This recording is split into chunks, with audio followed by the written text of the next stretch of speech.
96.7 KCAL rocks. It is Patrick in the morning, and a big happy Father's Day to our guy, Pep. Let's talk a little sports, my man.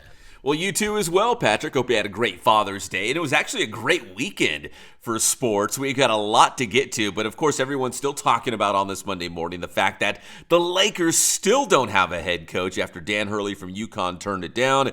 Of course, it sounds like J.J. Redick is the front runner, but who knows, man? The Lakers might be working behind closed doors to, bring in another name into the room that we're not talking about yet. But it's just kind of weird as the NBA season is almost done. I mean, the Celtics are one win away from knocking out Dallas and winning their 18th NBA championship, yet the Lakers still don't have a head coach.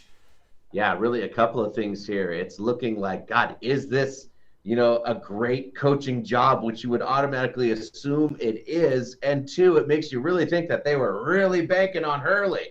Yeah, they went all in. Like, there was no plan B, right? Like, hey, of course he's going to take the Lakers job. Who would not take the Lakers job? It's going to be a ton of money. One of the biggest sports brands in the entire world. Why would he say no?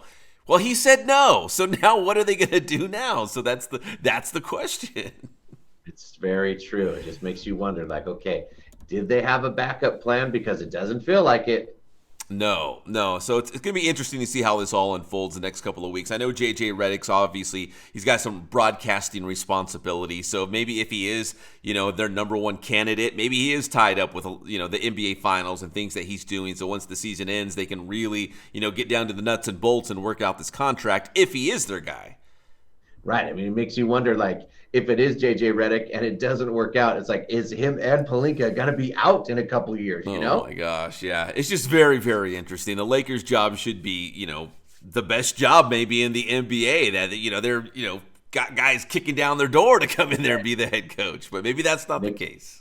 Makes you wonder if LeBron and Bronny and that whole thing, is it an obstacle, which you would never have thought? You say obstacle, I say circus, but yeah, it's the same thing. Right? Yeah, yes, it really is. So as this is all unfolding, of course, as I mentioned, Boston's up 3-1 on Dallas. Game 5 is tonight.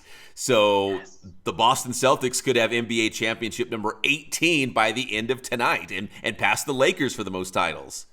Yeah, so here we go with, lots of Kyrie talk. He's got to go into hostile territory. I thought it was kind of cool that he kind of admitted that he came into Boston with the wrong attitude and it didn't work out. And if you don't fall in line with the Boston way, you will be out. And he said, and I'm on the outs, which is fine with me. But sometimes it does appear, and I know he said the wrong thing a few times, that he does know what to say. He knows how to say the right thing. He doesn't always do it, but we'll see what happens here. No, yeah, he's said it himself. He's grown up a lot. He's changed quite a bit since his Boston days, and he's kind of figured out who he is and, being a professional athlete and what that kind of looks like. So I'm actually kind of a Kyrie Irving fan. He's a great player. He's been one of the best scorers in the game, that's for sure. He has grown on me, I have to admit. Yeah. I like Kyrie, and I can appreciate his game as well. Well, this could be his last game in the NBA this season if Boston wins number 18 tonight. So Game 5 tonight in the NBA Finals. And then, Patrick, we also have the Stanley Cup Final that's running parallel right now to the NBA Finals. Kind of like the NBA Finals, the Stanley Cup has been kind of a snoozer. Boston, could win it tonight in the Stanley Cup Final. The Florida Panthers are up 3-1 on the Edmonton Oilers. So I know the Oilers had a huge win in Game 4, but it's kind of been a little lopsided here in both the basketball and hockey finals. Very kind of similar, though, like you said. I mean, there was is this going to be a sweep? And then, okay, both the teams that are down fought back. Yeah. Is it their last gasp, or is it on the comeback? Something that's very tough to do. Yeah, I don't like any of these teams for hockey or basketball. I just wanted to see a great series, and I'm not even seeing a great series. Hopefully it'll extend a little bit, and we'll have some good games here for both hockey and basketball. We'll see. That is true. Yes. We got to talk about the Dodgers, though, on this Monday morning because the injuries are really piling up. Mookie Betts getting hit in the hand on Sunday. He's fractured his hand. There's no real timetable, but if history tells you anything, it looks like this injury could be 2 to 3 months on the bench for Mookie Betts. And then we heard Yoshinobu Yamamoto, their budding ace, he's going on the injured list. And Clayton Kershaw is already on the IL. So, I mean, the Dodgers have a lot of injuries right now, Patrick. Yeah, with Yamamoto to watch pitching coach Mark Pryor come out and get, coach, Yes. Oh, hey, yeah. Davey Roberts, you're going to have to take a look here. That gave you that feeling like, ooh, this isn't good. Mark Pryor is not a drama queen. I don't think he'd be running out to get the manager like that. And tell me it didn't hurt your hand a little bit to hear that 98-mile-per-hour Oof. fastball go off Mookie's hand. And he just went down writhing in pain. And speaking of Dave Roberts came shooting out of the dugout. And I mean, he was on top of him so quick. A tough scene, but it does kind of make me think like, I like Dave Roberts and how much he loves his players, dude. No, you could tell he genuinely cares Oh, about his he was players. there. And being a former player, he obviously knows the severity like of those injuries. When he saw that, he knows like that could be something major here.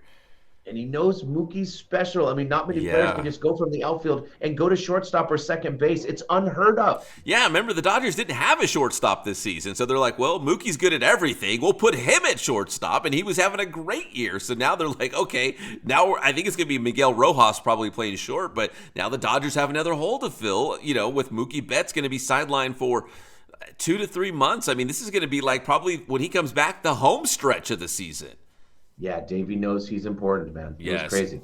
And, injuries are never good, but if you're looking for just a little bit of silver lining here, for example, Clayton Kershaw on the injured list right now, he is scheduled to make a rehab start this Wednesday night for the Rancho Cucamonga Quakes. So he's scheduled to pitch. So that's awesome. And if you're a Dodgers fan, you're thinking maybe Mookie Betts, maybe Yamamoto as well. We'll be out there at Rancho Cucamonga at some point before they rejoin the Dodgers. So if you're looking for a little bit of silver lining, there's that.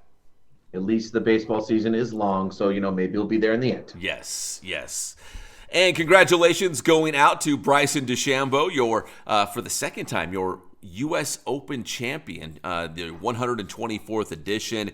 Rory McIlroy and him had a duel down the stretch. Rory kind of unraveled, down the stretch, and Bryson did what he had to do, and he won by one stroke.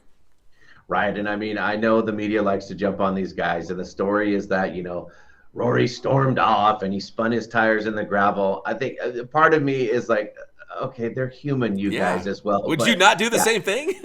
Yeah, I mean, clearly upset. So, when humans make mistakes, but I know we kind of don't do that with every athlete. But credit to DeChambeau, man, what a great shot to really, I mean, out of nowhere. Yes. Boom. Yeah, man, he had a great turn. He had some iconic shots, besides having a great tournament. So, and yeah, I mean, we talk a lot about, some of the biggest names in golf. And of course, Scottie Scheffler's kind of been the guy right now. But Bryson DeChambeau, he's had a great career. He's still a pretty young guy. So, I think as golf trying to search for its next superstar, I mean, Bryson's always been right there. And again, I didn't know this was his second U.S. Open championship. I mean, he's been pretty good for a long time.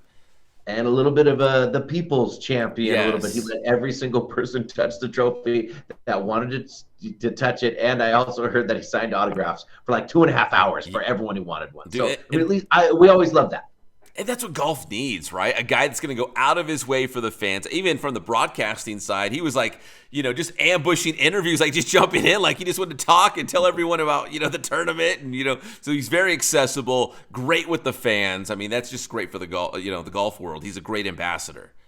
Remember him and Brooks Koepka kind of getting into it a little bit. That's why they were saying, Rory can't take it because nobody likes DeChambeau. He won, man. No. He won, Sounds like everybody loves Bryson DeChambeau. So, and finally, some local NFL news, and this is kind of cool as well. Jaelan Phillips of the Miami Dolphins out of Redlands East Valley High School just had his big local camp on Saturday for all the youth, absolutely free. And Jaelan's made some headlines. The Dolphins just picked up the 5th year on his option. In fact, when he's healthy, Jaelan is probably an all-pro, at least a Pro Bowler, but probably an all-pro at linebacker/defensive end. And, he had an Achilles injury at the end of last season, so he's coming back from that. So you think that would be the news, but Patrick, the real news, and he was talking about this because everyone picked it up, including like TMZ and all these other, media outlets who focus more on like entertainment and weird stuff.